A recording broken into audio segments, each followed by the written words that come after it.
Hello there, and welcome back to this week's episode of your favorite broccoli girl. Trying to survive, not even thrive. Honestly, at this point, I don't even know what I'm doing.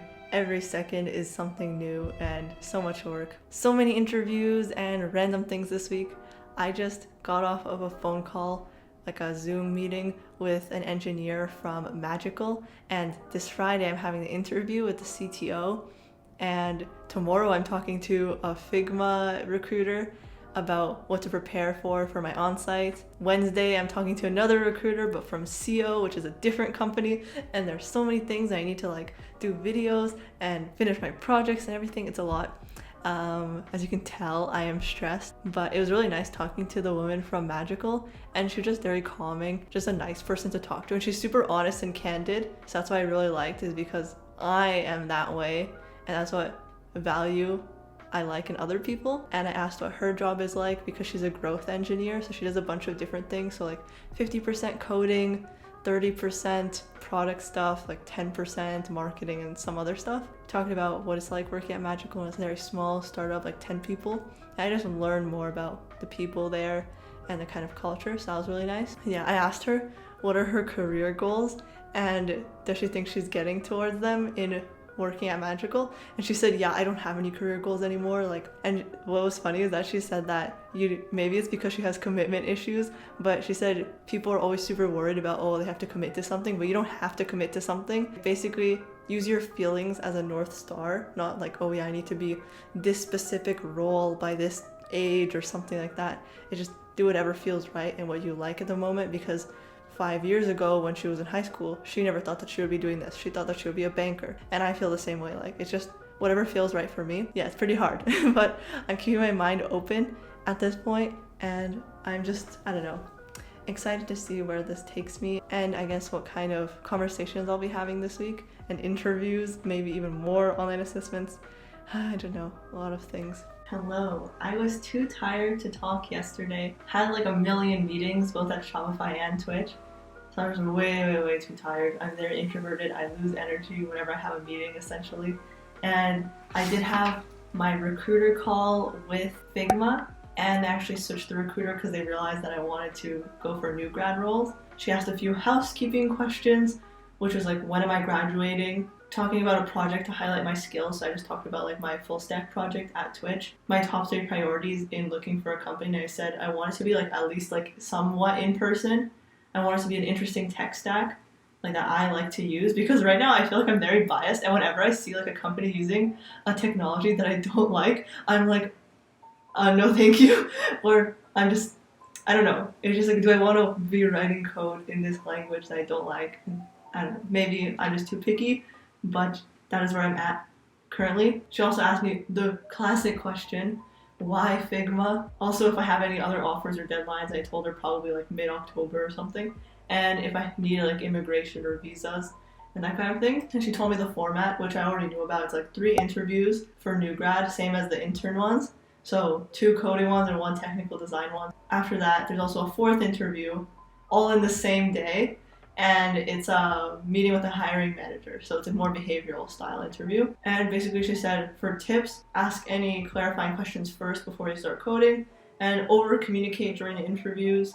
And basically they're going to assess how well I take feedback and how open I am to ideas. And obviously they're looking at, do they want to work with me? Would I be a good teammate? But I told her, last time, the coding interviews for Figma were kind of annoying, because basically what they do is that they just show you, they paste in a huge chunk of text, and they're read this thing in 10 seconds, understand it fully, and then start coding. And it's this whole huge problem that's oh, we solved this at Figma before, and it's just a lot to process, when usually people either in interviews they just explain the problem, or they just paste in a few sentences, not a huge essay explaining a problem.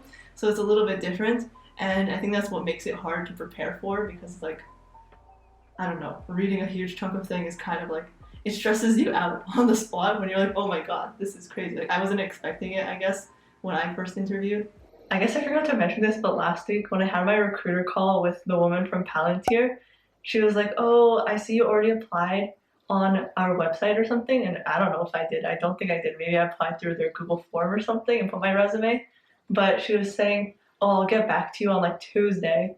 And then like 20 minutes after our phone call, I got an email from not her, but like the Palantir website or something saying that I got rejected. So that was super depressing. So I wonder if she'll actually message me tomorrow. I have no idea. We'll see. Oh, and also I forgot to mention, but I did sign up for something called techintern.io, and it's like running during this fall, and basically it's a company or like organization or something that looks for internships for people. And also I applied for the new grad roles, like full-time roles, but then I guess they don't have any, so the guy messaged me and was like, oh, are you interested in doing like contracting or something, like part-time work during the school year? And I said, sure, why not? Just to see what offers I would get from him. And he sent me this company that was interested in me, which is called NFTY. I think it's called pronounced Nifty. I'm assuming it's something with NFTs. Very outside of my comfort zone, very unique. And I'm gonna meet with the person who works there. I think I don't know anymore. Like head of engineering, something, some person there next week. And I also finally got a message from Vectorized. So the people who make Red Panda, like I was talking about before in the Greylock Tech Career Fair, and they want to meet with me, like a manager wants to meet with me next week. We set up that meeting, and yeah, many things. But I also told Figma that I don't want to interview next week, like a maximum, like the earliest I can interview is probably like the end of August or early September, because I really want to take a break, you know, relax, maybe go on vacation. So yeah, that's what I told Figma as well. Oh, and today I'm meeting with someone from scio. Oh, I just got an email from someone at Datadog telling me to apply by end of day today, because they're doing everything on a rolling basis. So they're like, oh yeah, everyone who went to the Rewriting the Code Summit, apply now. So I should apply for that now. Ew, why is Datadog requesting my transcript? I actually hate it when companies ask for that. Like, why? Honestly, like I have good grades, but I still am so annoyed to send my transcript, because like the only way to send it is like make a stupid printed version, and that's unofficial. And if you want the official transcript, you have to pay like $15 and wait like a whole month for the school to send it to you or something. So dumb. Waste of time. I left my manager call early. I told him I have an interview call, and he's like, yeah, like go ahead, Maria. Like I have to prepare, because I have no idea what I want to say to scio or what questions I should be asking. So gotta figure that out in a few minutes.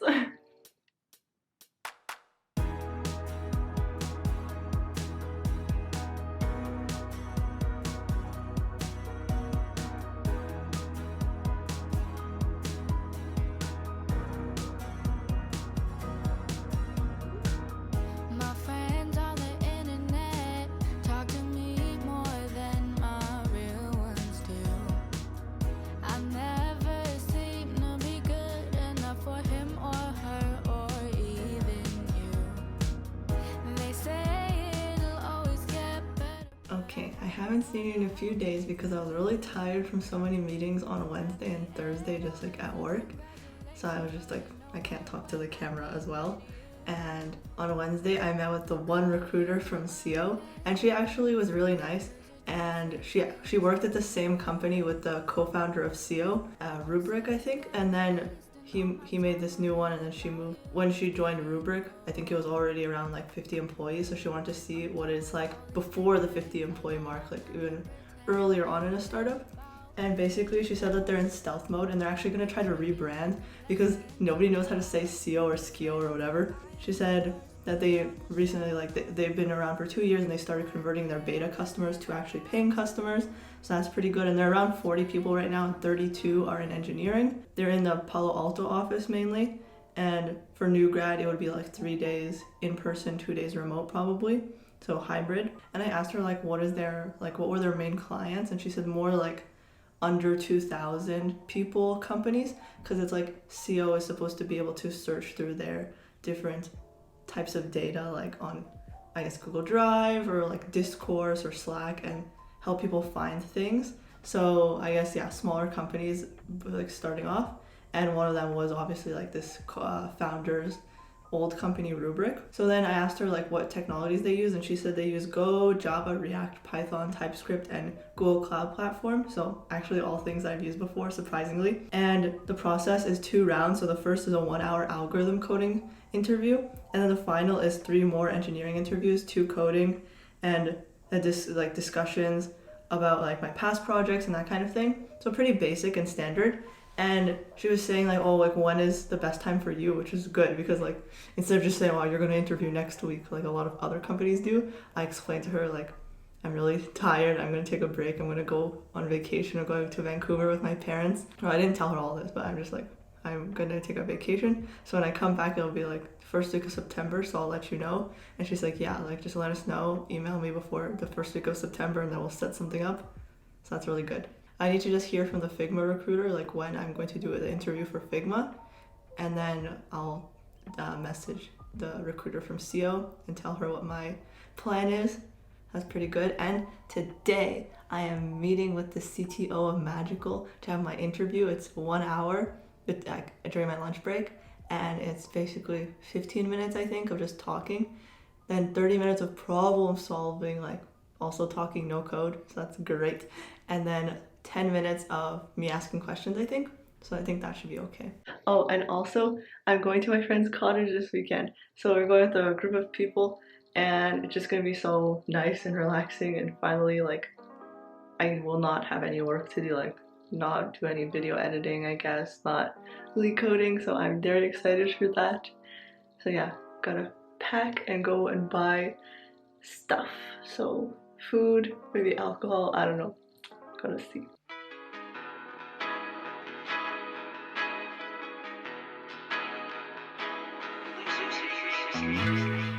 Hello, an update. I just got rejected from Robinhood and based on my resume and online assessment, yeah, I didn't get like the best score, so whatever. And what else? Oh yeah, I got some email from some other company, like some healthcare company, like 38 Health or something, talking to me about some full stack job, and then they mentioned Ruby on Rails.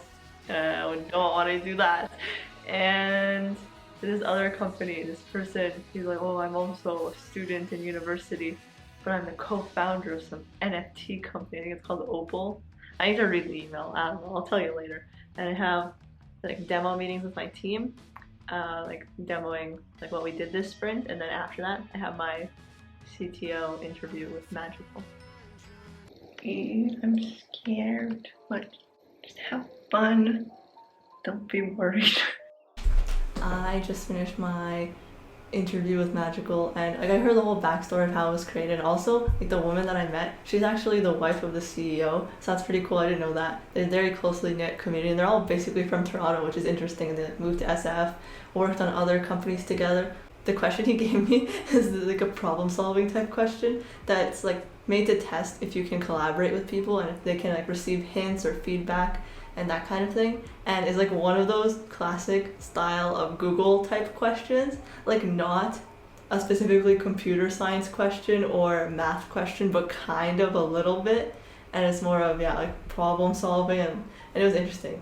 It was related to horses, okay, and I was nervous. I was like, oh my god, I'm terrible. And he said that he'll give me feedback and talk to me like or like email me on like next Wednesday and let me know if I can get a job or not, essentially. So that was fun.